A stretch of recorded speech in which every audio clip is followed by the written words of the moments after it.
Portanto, quando Jó usa essa expressão, eu sei que tudo pode, é que a gente não tem a entonação da voz da pessoa.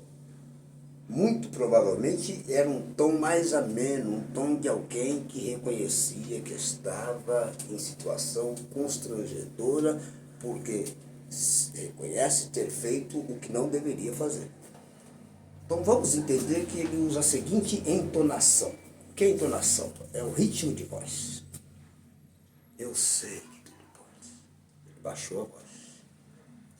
E que nenhum dos seus planos, talvez com lágrima ou sem, não se sabe, a Bíblia não diz que ele chorou, mas a forma dele falar foi uma maneira submissa. Nenhum dos seus planos. Nenhum dos seus planos. Qual é o plano? A pergunta é, embora talvez não tenhamos resposta para essa pergunta, mas cabe-se uma reflexão. Qual é o plano de Deus para a tua vida? Qual é o plano de Deus para a minha vida? Primeira pergunta. Segunda pergunta. Qual a condição para Deus realizar esse plano que Ele tem? Existe uma condição. A primeira condição é, se é Ele quem vai fazer, é um direito dele fazer como Ele quer. Deus pergunta para Jeremias, não posso fazer? O goleiro está recomeçando um trabalho. Eu não posso recomeçar? E o erro foi do goleiro? Não. O vaso caiu. Ou seja, possibilidades existem do senhor cair, senhora cair, senhora, deu, caiu. Essa possibilidade. E se Deus quiser usar como recurso a reconstrução, refazer tudo aquilo, sabe-se lá qual foi o tempo de construção. Então vamos entender. Qual é o tempo de construção de Deus na minha vida no Evangelho?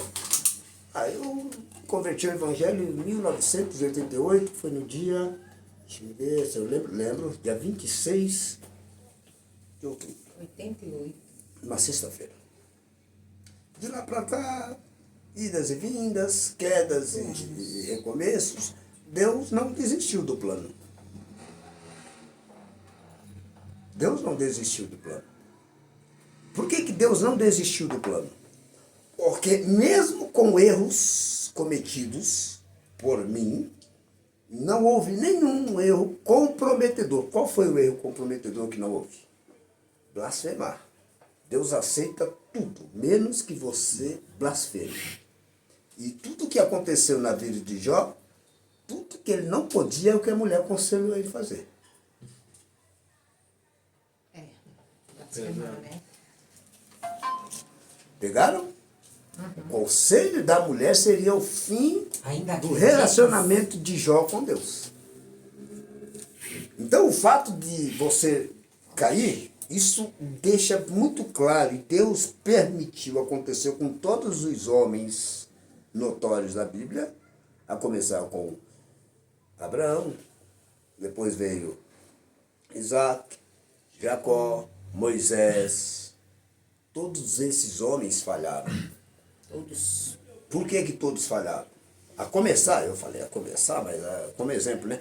Mas a começar com o próprio Adão. Um homem que não passou pelo processo da juventude como nós passamos. Ele já foi formado adulto. Ele não teve aquela experiência de maturidade, de crescimento, de onde a mente começa trabalhar de forma atabalhoada, tanta coisa pensando e nada definir, você não sabe quem você será, o que você é, e por que você faz, e tudo você acha que sabe. Eu sei que estou fazendo e não sabe coisa nenhuma. Não sabe nada. E às vezes, na mesma idade que estamos, depois de passar esse processo, ainda falam, não, eu sei, eu sei, e não sabe mais nada, né? É um comportamento juvenil. Mas ele e sua esposa não tiveram esse processo de adolescente. Eles foram feitos homens, adultos já. Confere, não? Erraram e pagaram pelo erro. Davi também errou E eu vou colocar de novo, o fato de ser chamado segundo o coração de Deus não dá a Davi nenhum privilégio. Nenhum privilégio comparado-se aos outros homens também. Como os próprios profetas, Isaías, Jeremias, qual nós comentamos aqui, Ezequiel, Daniel, Amós, Obadias, Sofonias, Joel, Jonas, Malaquias, Zacarias, entre outros. Nenhum desses. Todos esses homens tiveram sua importância. Todos tiveram importâncias para com Deus. O fato de usar o termo segundo o meu coração estava no sentido de reinado. Era plano de Deus colocar Davi, desde sempre. Era plano de Deus. Ou seja, não era ideia do povo judeu, quando viram nações tendo reis, e pediram também que tivessem reis. Não era privilégio, não era ideia deles. Já estava no plano de Deus. Então, às vezes, tem coisa que a gente quer dar uma ideia para Deus. O Senhor faz assim, como se Deus soubesse o que fazer. Confere, não? Aí, vemos Jó. Com os ouvidos eu ouvira. O ouvir aqui, eu havia ouvido. Eu ouvia, certo? Ouvira. A palavra ouvira não é ouvirá. Ouvira. Essa palavra é pretérito do perfeito. Certo? É algo que aconteceu. Faz parte da gramática. Pretérito perfeito ou imperfeito. Ouvira, falara, eu andara, coisas do passado. Ok? Então, usando uma linguagem coloquial, que também faz parte da gramática, eu ouvia. Falar ouvira é o mesmo que ouvia. Ou eu já havia escutado, eu já havia ouvido, eu já presenciei alguém dizendo sobre, tal. Por aí vai. Falar de ti. Mas agora vem, aqui no sentido plural, vem, deixa eu apagar aqui.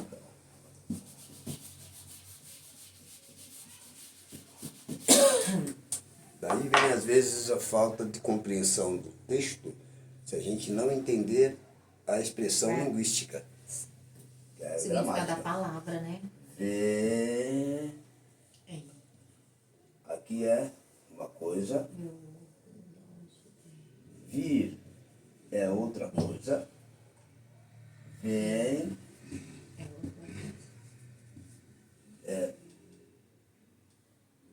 Quase uma coisa do acho que ver. está errado. O circunflexo aqui, eu acho que é o primeiro, quer ver? Acho que o Faustão falou aqui. Errou! Vamos lá. Certo. Vem, ok? Então, ver, ouvir, vir, tudo isso aqui está dentro do também ver, tá certo? Mas aqui é no sentido plural. Vêm os meus olhos. Vêm os meus olhos. Invertendo, é o mesmo que dizer os meus olhos veem. Isso está no presente. Ele disse que viu, aliás, ouviu, passado. Agora ele está dizendo que os olhos dele veem. Ou, né, vamos usar o passado porque ele faz parte do nosso passado. Os olhos dele viram. O que os olhos dele viram? A obra de Deus, os feitos de Deus. Viu quando? E através do quê? Através dos acontecimentos. Então, ele, no momento, ele acompanha as informações acerca dos acontecimentos, tá certo? As perdas sucessivas, e nós usamos a expressão camadas, que são fases. Então, foi por camadas. Ele começa a perder. Perde os animais, perde alguns servos, e, por fim, aqui ele perde os filhos. Aí, outro estágio, ele começa a perder. Ele perde a saúde, consequentemente perde a sua honra, que foi a impotência, e agora ele perde também, né, o apoio da mulher. Ele começa a perder. E nada disso abalou a sua consciência e a sua convicção. Então a pergunta que fica dentro deste contexto é: primeira coisa, nós afirmamos, nós declaramos que aceitamos o Evangelho de Cristo e nos entregamos aos cuidados de Deus, ok? Ok.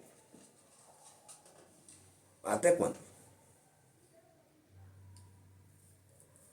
Até que ponto? Isso pode ser consistente, pode ser verdade, pode ser duradouro. Isso, qual o nosso propósito? Uma pergunta um pouco mais difícil que essa, se é que essa é fácil, né? A pergunta é: se nós temos desejo de morar no céu, o nosso desejo está embasado no prazer e privilégio de morar com Deus, ou independente de Deus, não indo para o inferno, eu prefiro ir para o céu, Deus estando lá ou não? Se Deus dissesse: você vai para o céu embora eu não esteja lá, mas é para você não ir para o inferno, você diria o quê? Boa reflexão, né? A gente não para fazer essa reflexão. Porque é por isso que nós precisamos saber se o que a Né? decisão, a nossa decisão é verdadeira. E Deus sabe. Deus sabe. E se ele falar, vou ficar aqui na terra? Quem? Se ele quer ficar na terra ou quer ir pro céu comigo? Ó? Ele quem? Deus. E quem disse que todos nós vamos morar no céu? Aí eu falava pra ele, eu vou ficar na terra com o A senhor. pergunta é: quem disse? E qual foi a promessa? Onde está escrito que todos nós vamos morar no céu? Se a Bíblia, a palavra de Deus, nos promete morar no céu, ela também nos promete uma nova terra. Então quem é que define onde tu vai morar? No céu ou na nova terra? Essa nova terra é Jerusalém. Hã? Essa nova terra. O quê? Que está falando Mas qual Jerusalém? A nova Jerusalém. Qual Jerusalém? É terra, vai. Qual Jerusalém? Olha. Qual Jerusalém que está falando? Porque não tá assim que vai descer, como é que é? Vai descer uma cidade, né? É. Uma cidade que inclusive eles comparam até assim a quantos estádios, né? De futebol, eu não sei. Assim, né? E eu entendo da seguinte forma, igual aqui, o pessoal fala que nós estamos aqui, terra, e o Japão está embaixo, né? Então diz que o que eu entendo seria assim, uma parte aqui, outra mais em cima e outra mais em cima, que essa seria a Nova Jerusalém. Né? Até onde eu entendi, né? Agora não sei. É claro que isso é um assunto para a escatologia, nós vamos chegar lá. Mas eu posso dar um spoiler para vocês. Em se tratando de comportamento diante de Deus, como estamos estudando já, ok?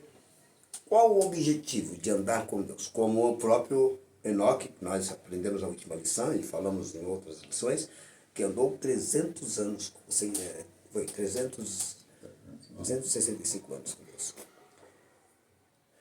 Qual o propósito? E Deus o levou para si. Certo? Foi levado. Então qual é o propósito? Você está servindo a Deus hoje por um propósito. E qual é o propósito? Não ir para o inferno ou morar no céu. Com medo do inferno ou com desejo e saudade do céu. Se for com medo do inferno, tu vai com medo mesmo. Com medo ou sem medo? Medo não salva ninguém. É verdade. E detalhe, servir a Deus com medo, isso não significa servir. E Deus sabe quem serve com medo e quem serve com amor. Servir com medo não é servir. É fazer de conta ou querer usá-lo como amuleto. E Deus não é amuleto. Deus é um Senhor absoluto e Ele tem consciência do que Ele é, portanto Ele exige que tratemos como Ele é. Tá certo? Pronto. Se a gente está, entre aspas, o servindo, visando o céu, estamos errados. Porque o céu é uma consequência O servir é obedecê-lo. O depois é com ele. O agora é com a gente. Servir é agora. É uma decisão nossa. Para onde vamos depois? É com ele. Então, se servirmos legitimamente como serviu Jó, nosso futuro está garantido e quem garante é o próprio Deus. Jesus disse para os discípulos, não turbes o vosso coração. Credes em Deus e credes também em mim. Na casa do meu pai há muitos quartos, ou há muitas moradas. Ok? Então, para você estar nessa lista dos futuros moradores, você precisa, primeiro passo, crer. E essa crença, ela passa por qual crivo? Transformação. Se não houver transformação, é porque não houve crença. E não havendo transformação, não há futuro com Deus. Porque o escritor aos Hebreus escreveu que sem a santificação ninguém verá. O verá é o mesmo que ninguém chegará no céu. Porque é lá que Deus está. Então, para ver Deus, precisamos ser salvos. Ok? E o crivo da santificação, ele tem um pacote chamado de Gálatas, capítulo 5, a partir do versículo 18. Fala das obras da carne e o fruto do Espírito. Quando nós produzimos esse fruto do Espírito, nós estamos indo pelo caminho certo. Enquanto estivermos praticando as obras da carne, que é inimizade, porfia, mentira, facção e tudo isso, nós ainda fazemos parte do plano condenatório de Deus. Positivo. Então, que na oração o Senhor disse que todo aquele que segue ele é santificado por meio da palavra.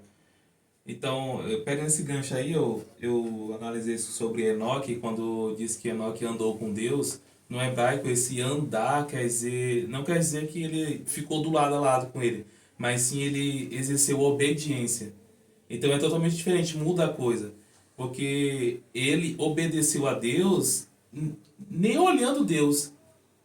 Seguiu o traço de toda a sua vida, do início até o fim. A gente tem outro exemplo também, Jó. Mas, porém, tem esse caso, né? Eu vou te ajudar porque já estamos num momento. Então, ou mais ou porém. Beleza? Ah, entendi.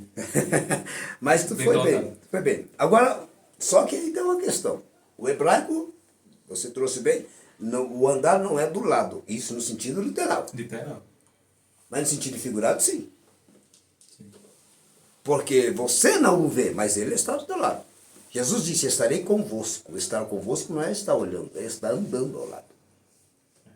Confere? Confere. Pegou a visão, Cleiton? Peguei. Então, é aquela sensação, por isso que vem a sensação de que Deus não está do teu lado. Mas ele está. Mas ele está. Ok? Quando você falou aí sobre Jó, né? Que nós devemos ser como Jó foi, tipo, nós temos que ser, ou pelo menos chegar perto, né? Pensar meio aquilo. Aí eu lembrei daquela passagem de Pedro, quando ele negou Jesus. Ele negou Jesus, mas logo depois, quem foi Pedro? E quando Jesus ressuscitou, o que Jesus fez? Ele perdoou Pedro. E Pedro negou ele 3 vezes.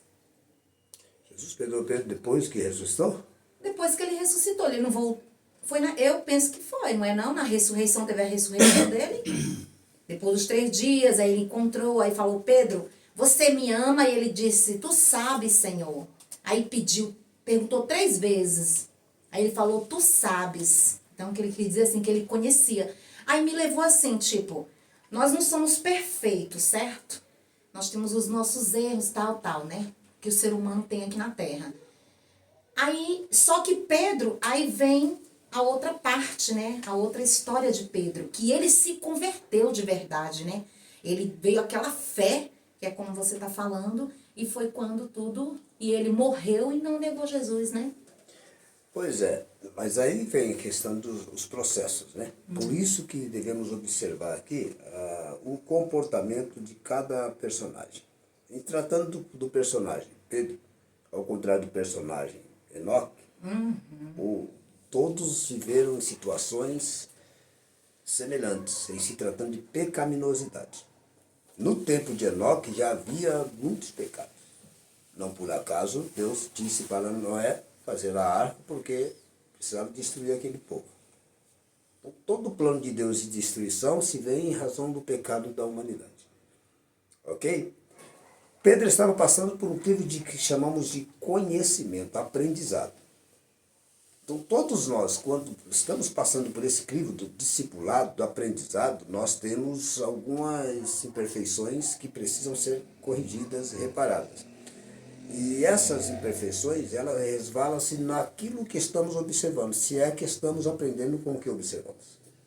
Deus orientou Pedro a observar.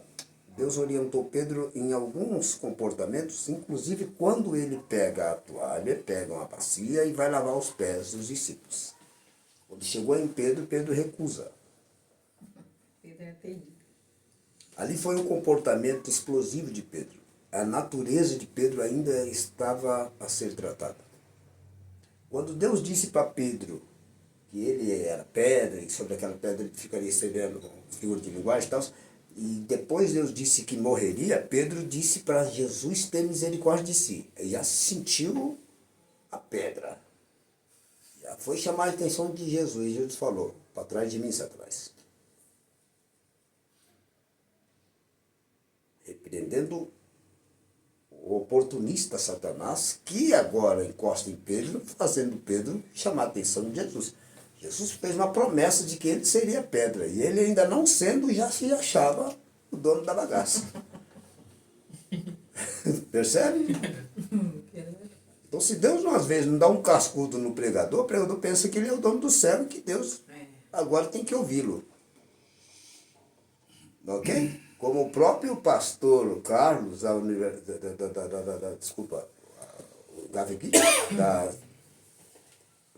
Voz da Verdade, diz que colocaria Deus no banco dos réus. Para Deus não matar um filho do cão desse aí, é porque Deus tem alguma coisa a falar com ele depois. Isso aqui agora. Quando um indivíduo que já não crê Pai, Filho e Espírito Santo, e agora está fazendo umas macaquices aí pela madrugada, e falou que colocaria Deus nos bancos do céu. Primeiro que Deus não senta em qualquer lugar e ninguém tem. É uma insensibilidade tão grande que a gente falta adjetivos para encaixar um cidadão desse. Isso porque tem, entre aspas, a prerrogativa, ou um título, ou sei lá o que, de pastor. Imagina se esse cara não fosse pastor. O pastor do campo. E se ele fosse parente de Jesus por questão de árvore genealógica, judeu. Enfim. Então, confere não. Aí Pedro começa a ter uns comportamentos que Deus fala, eu preciso tratar esse camarada. Aí Satanás fala, eu vou acabar com ele. Posso acabar com ele? Aí Jesus roga por Pedro, né? e depois chama Pedro e fala, Pedro, vem cá. Satanás queria acabar contigo. Ele sabe o que eu vou fazer na tua vida. E ele não permitiu, né? É interessante. Eu roguei assim. por ti. Para que quando tu se converter, porque tu não é convertido ainda. Aí. Imagina se Deus chegar em você e falar que tu não é convertido. O que tu faz? O que tu tá fazendo aqui então, né? Não é? Mais um motivo para estar aqui, então. Não é verdade? Jesus falou para Pedro, quando tu se converter, É uma tu boa ajudará os teus comparação, ó, de irmãos. Jó e Pedro. Ele não estava no Deus fez uma promessa que ele, Pedro, receberia a chave. Que chave é essa? Autoridade para abrir o cristianismo, tanto para os judeus, porque ele era judeu, quanto para os gentios. Gentios. Para os não judeus. Só que ele foi reprovado. O que Deus faz? Deus traz Paulo. E Paulo, então, passa a ser apóstolo dos gentios, embora também sendo judeu. Por quê? Porque Pedro era tão preconceituoso que achava que só judeu poderia ser salvo. Gentio não, e para ser salvo teria que passar pelo processo de circuncidação. Ser circuncidado. Vale ressaltar que isso depois da conversão, hein? Depois da conversão ainda. Se converteu, mas não mudou a É O homem nóis. era... Então tem muitas pessoas que se acham convertidas, É mas nóis. continuam sendo racistas, Racista. preconceituosas. Preconceituosa. E dentro por da causa igreja. disso, o que Deus faz? Deus pega outro e coloca naquilo que era para você fazer. Obra missionária, que é um trabalho que eu amo fazer, tem muito isso. Você não pode ter preconceito em casa suja, comida mal feita, água suja para tomar banho, porque ali é o que é a vida deles. Você não pode querer ser Patricinha, Mauricinho, falando, não, nesse banheiro eu não entro porque não tem papel higiênico, é folha de árvore, é folha de árvore. Se tomar cuidado, é espinhosa. Meu Deus. Ortiga. Ah, o que tem é carne de macaco, é isso que tu vai É comer. isso aí. Agora, não, eu só como ovo, eu não como, eu sou vegano. Vai navegando, filho. Meu bem, disse. Vai navegando, porque às vezes o que tem para comer, diante daqueles que estão ali, para você pregar, é o que você diz que não gosta. Então, quebre esse preconceito. Só que Pedro não quebrou o preconceito. Senhor, longe de mim tal coisa. Olha a situação do obreiro que disse para Deus que não vai fazer o que Deus mandou fazer. Deus disse, coma, Pedro, longe de mim, Senhor. Olha. É quando ele viu Bicho era ousado. desceu o manto. Mas ali era no Isso. sentido figurado, é claro. Sim, sim. Coma, Pedro, longe de mim, Senhor, tal coisa. Comer coisa imunda. Deus disse, não chame de imundo, cara pálida. Cara pálida é por minha conta. O que eu purifiquei. O que eu purifiquei. Aí o que Deus faz? Não serve para ser. É. Então eu vou levantar quem? Paulo. Apóstolo Paulo. Por isso o apóstolo Paulo é chamado apóstolo dos gentios. Porque o que era para Pedro fazer, Pedro recusa fazer. Ok? Agora, então, trazendo aí a questão da lapidação, transformação, renovação, coisa que acontece aqui com esse homem chamado Jó, que Deus já havia dado a Satanás todo o perfil de Jó. Perfeito, íntegro, desvia-se do mal e tal. Ok? Isso porque ele ouvira falar. Agora que os olhos veem, imagine como esse homem estava. Estava bem com Deus ou não estava? O quanto é interessante que no último verso está dizendo que então morreu Jó sendo velho e farto de dias. Se ele tinha aquela disciplina de oferecer holocausto por cada filho dele, imagine fazendo isso Imagina esse fato. no farto de dias. Entendeu? Por toda a vida dele fazendo Por toda isso. a vida. Fazendo isso tudo. E nós vamos chegar lá. Isso aí é a chave de ouro para a gente fechar essa lição. Aí o versículo 7 diz, acabando o Senhor de dizer a Jó estas coisas, disse, aí Deus já não fala mais com Jó. Aí Deus vai falar com os três amigos. Eu não sei se com aspas ou sem aspas. Provavelmente sem aspas. Mas tiveram comportamento de inimigos. Foram três amigos que foram até Jó. Viajaram de suas cidades até a terra de Jó.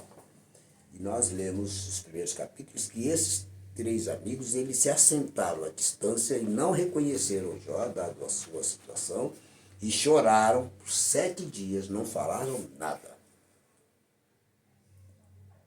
E agora, depois desses 7 dias, eles se aproximam de Jó e começam a proferir suas palavras. Ok? Só que esses cidadãos, eles começam a acusar Jó. Falam que talvez os filhos morreram por pecados e que Jó negou ajudar as viúvas, os órfãos. necessitados, os pobres. Começa a fazer um monte de ilações e acusações. Nada disso procederia. Não tinha procedência. Nada disso. Deus viu injustiça nesses homens se apropriando de uma oportunidade. Oportunidade de fragilidade. Jó estava frágil, suscetível a ter que ouvir alguém. E esses homens aproveitam este momento não para fazer o que Deus lhe enviou-lhes para fazer. Observa que, muito provavelmente, eles foram enviados para confortar Jó. Que Deus está dizendo aqui, olha o que Deus disse. Acabando o Senhor, versículo 7, acabando o Senhor de dizer a Jó estas coisas, disse a Elifaz, o temanita, a minha ira se acendeu contra ti. e contra os teus 2 amigos, porque não disseste de mim o que era reto, como o meu servo Jó.